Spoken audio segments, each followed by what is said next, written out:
Chapter 15 of Son of Tarzan. This recording is in the public domain. Son of Tarzan by Edgar Rice Burroughs. Chapter 15. And out in the jungle, far away, Korak, covered with wounds, stiff with clotted blood, burning with rage and sorrow, swung back upon the trail of the great baboons.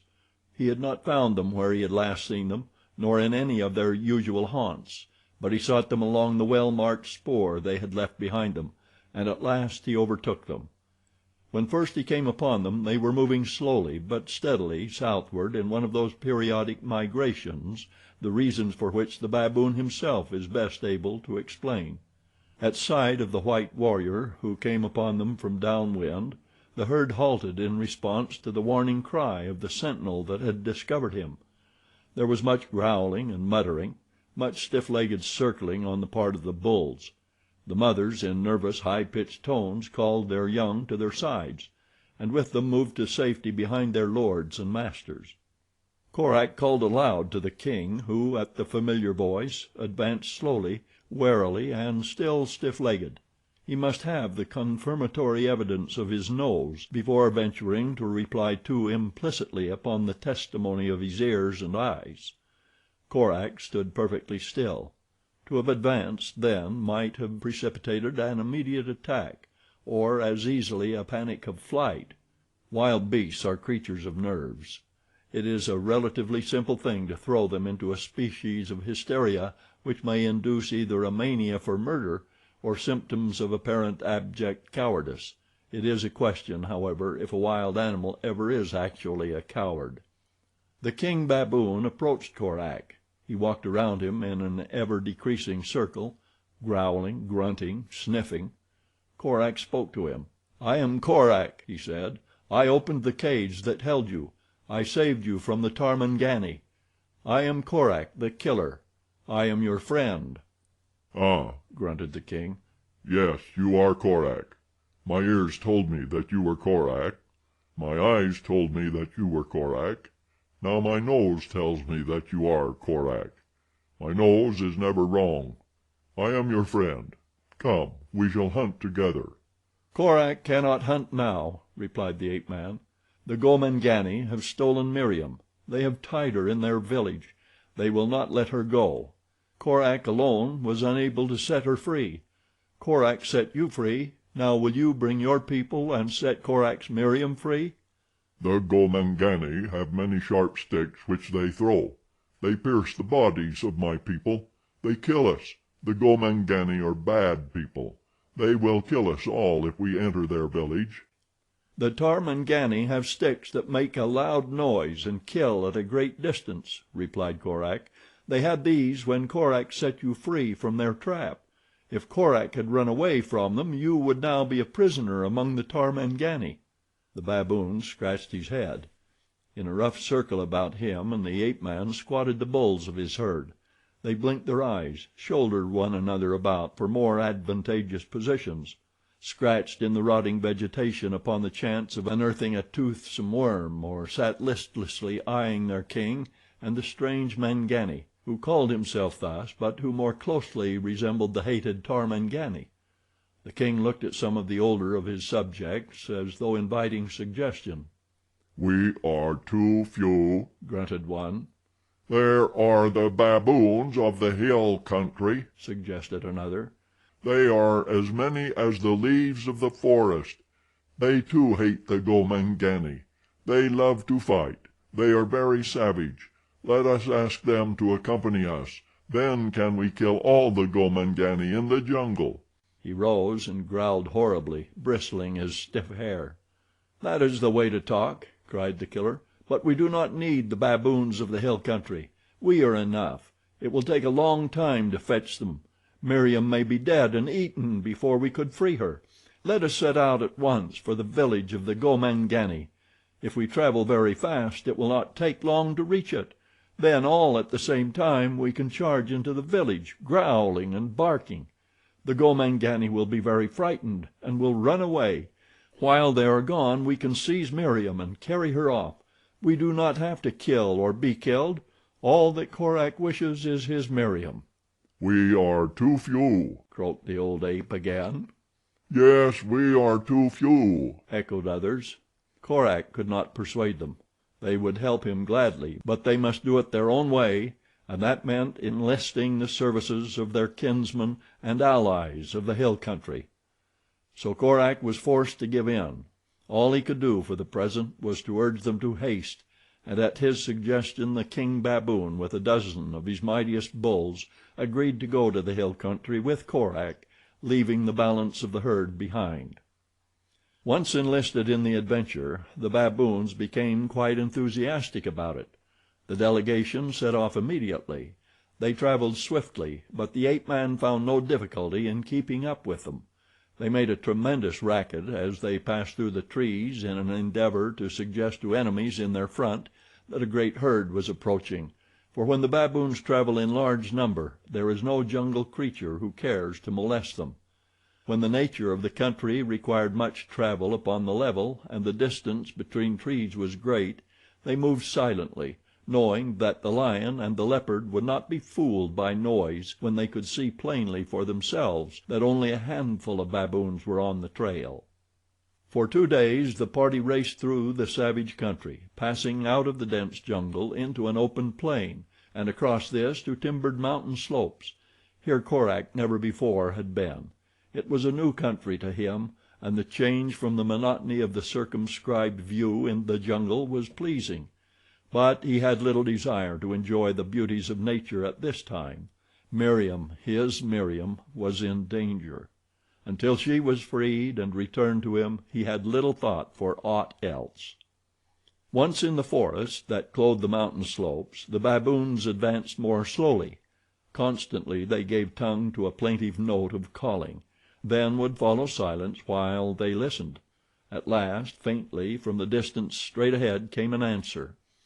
The baboons continued to travel in the direction of the voices that floated through the forest to them in the intervals of their own silence. Thus calling and listening they came closer to their kinsmen, who, it was evident to Korak, were coming to meet them in great numbers. But when at last the baboons of the hill country came in view the ape-man was staggered at the reality that broke upon his vision. What appeared a solid wall of huge baboons rose from the ground through the branches of the trees to the loftiest terrace to which they dared entrust their weight.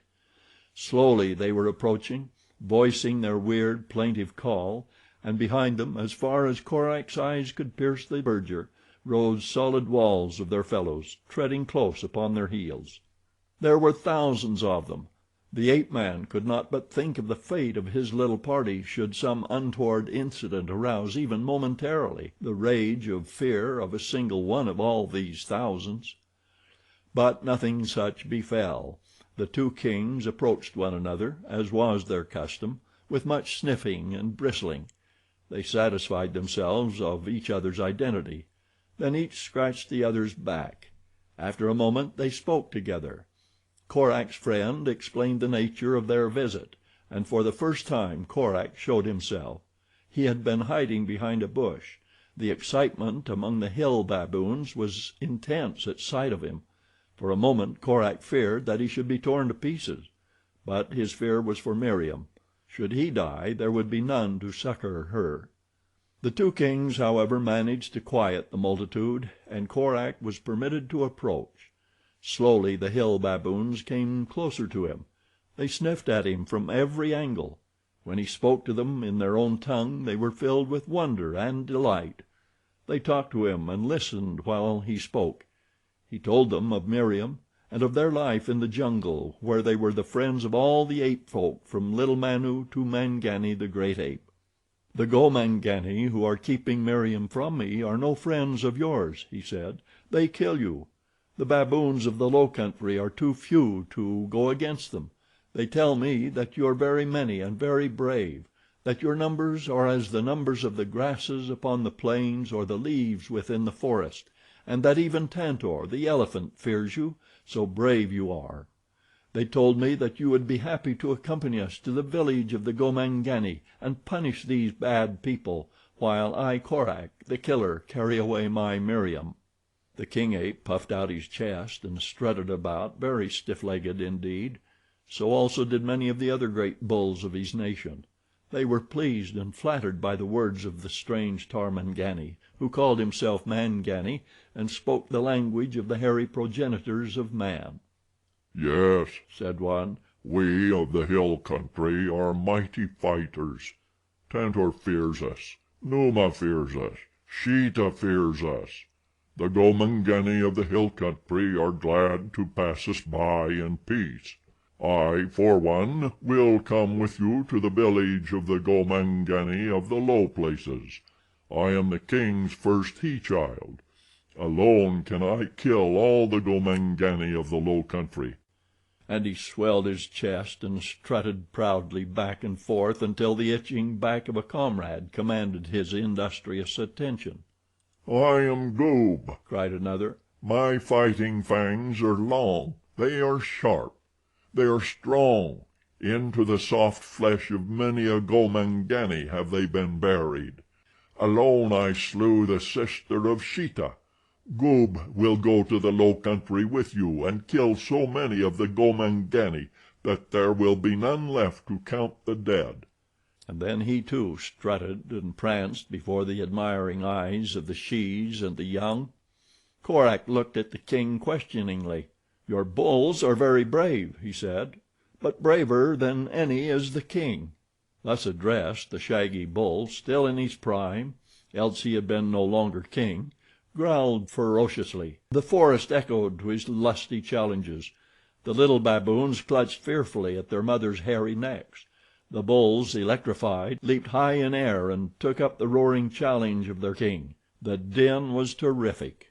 Korak came close to the king and shouted in his ear, "Come!" Then he started off through the forest toward the plain that they must cross on their long journey back to the village of Kovudoo, the Gomangani. The king, still roaring and shrieking, wheeled and followed him.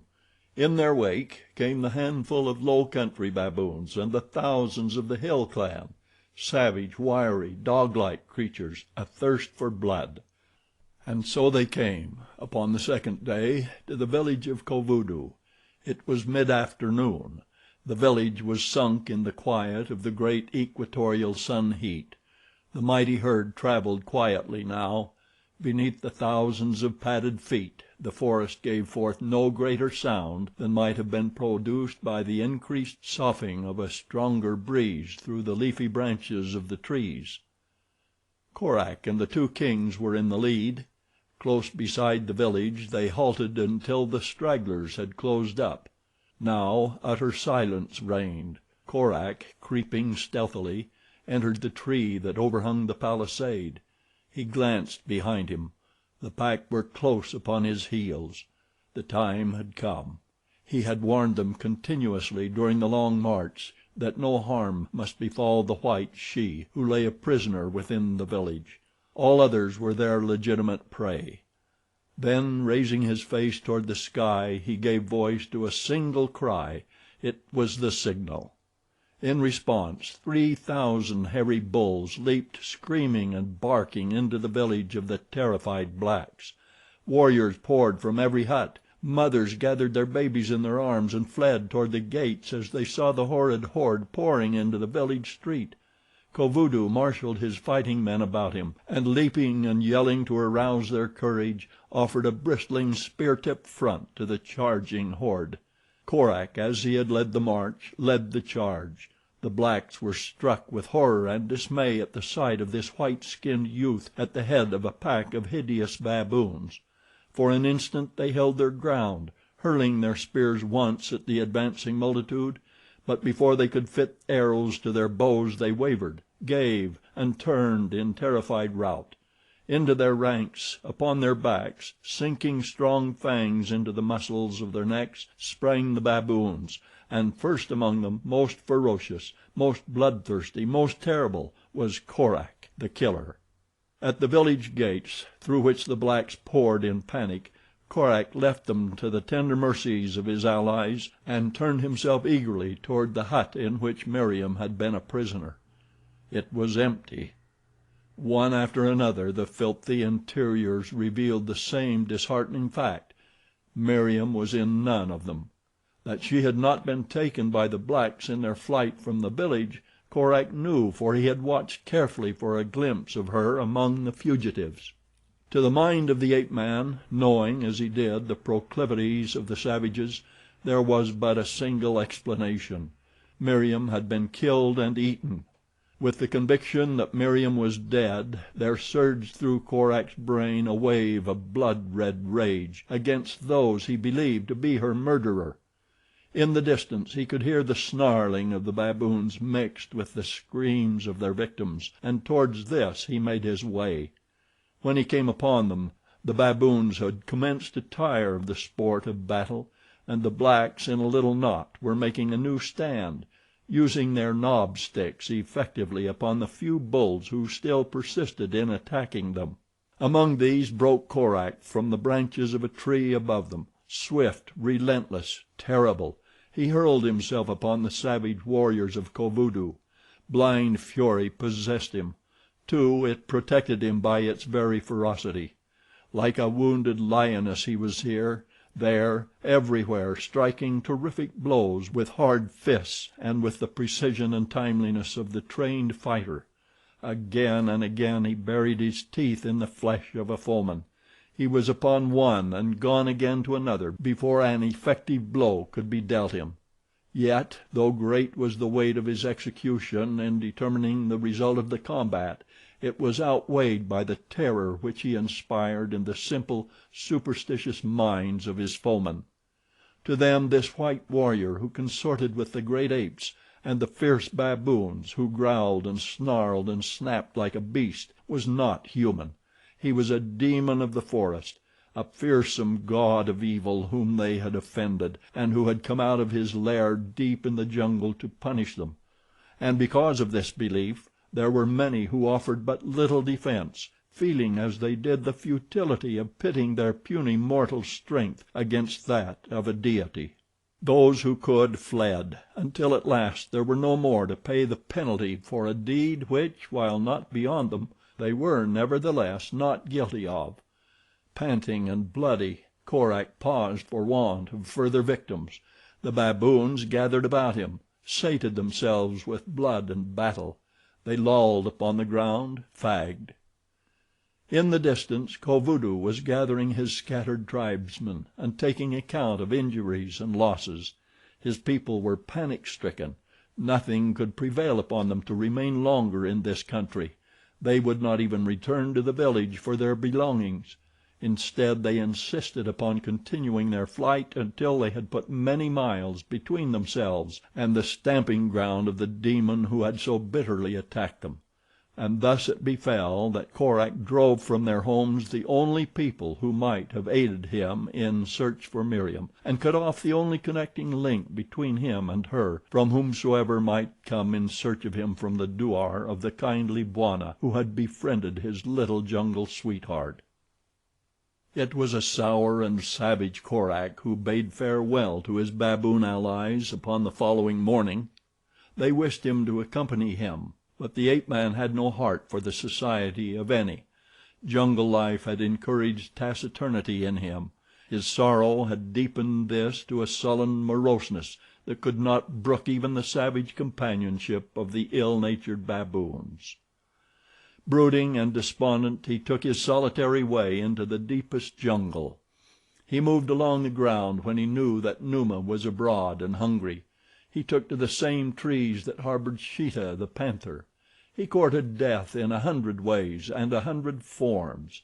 His mind was ever occupied with reminiscences of Meriem and the happy years that they had spent together. He realized now to the full what she had meant to him. The sweet face, the tanned, supple little body, the bright smile that always had welcomed his return from the hunt, haunted him continually. Inaction soon threatened him with madness. He must be on the go. He must fill his days with labor and excitement that he might forget, that night might find him so exhausted that he should sleep in blessed unconsciousness of his misery until a new day had come. Had he guessed that by any possibility Meriem might still live, he would at least have had hope. His days could have been devoted to searching for her, but he implicitly believed that she was dead. For a long year he led his solitary, roaming life.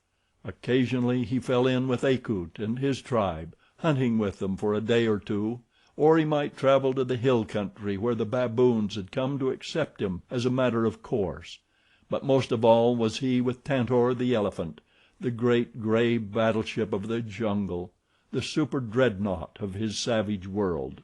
The peaceful quiet of the monster bulls, the watchful solicitude of the mother cows, the awkward playfulness of the calves rested, interested, and amused Korak. The life of the huge beast took his mind, temporarily, from his own grief.